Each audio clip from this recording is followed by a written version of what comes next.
European support for Ukraine is ramping up, a clear sign that leaders are stepping in to fill the growing void left by shrinking U.S. aid. New pledges from EU countries this week include air defense systems, armored fighting vehicles, tanks, artillery, ammunition, even field rations, help that can have real battlefield consequences. But for Ukrainians, one thing remains clear.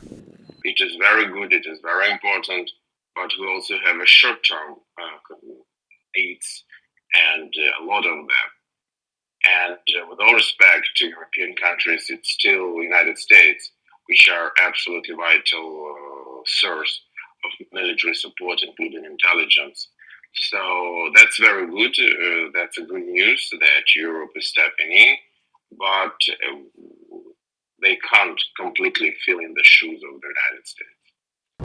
He also said European governments must do more, not just to aid Ukraine's war effort, but to protect their own citizens and borders. The most important things are, first, to seize Russian assets. Second, to create contingent and military contingent and to send it to Ukraine now, not to fight against Russia, but, for example, to secure Ukrainian-Belarusian border. 3 is air defense, to concentrate air defense on Polish-Ukrainian, Romanian-Ukrainian border, and by these to protect their own territories and part of Ukraine.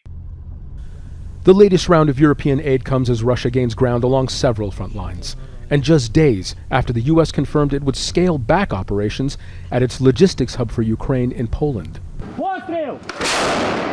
To many in Europe, America's historic security guarantees are beginning to feel more symbolic than strategic. In Kyiv, Ukrainians speak bluntly about shifting U.S. support, skeptical of U.S. President Donald Trump, and realistic about the road ahead. Grateful for American backing so far, many will tell you when the full-scale invasion began, they were fighting alone. And if they must, they say they'll do it again. 3 years into the war, most Ukrainians don't want to compromise everything, but they do want it to end. A bad peace is better than the best war. People should not die, not for someone else's interest. This doesn't need to happen. Everyone has children and families. We all just want to live, work, and continue existing in this planet. The war began as a fight for survival. Ukrainians say it should never happen again. European leaders say they are committed to arming up Ukraine long term. But this is a country that is perfectly poised for peace. Ukrainian lawmakers say that that is the best way to assure a lasting peace. Have a standing military that is so strong, it is a deterrent to any future attack. And for many Ukrainians here, strength today means peace tomorrow. Zein, Basravi, Al Jazeera, Kyiv. Make sure to subscribe to our channel to get the latest news from Al Jazeera.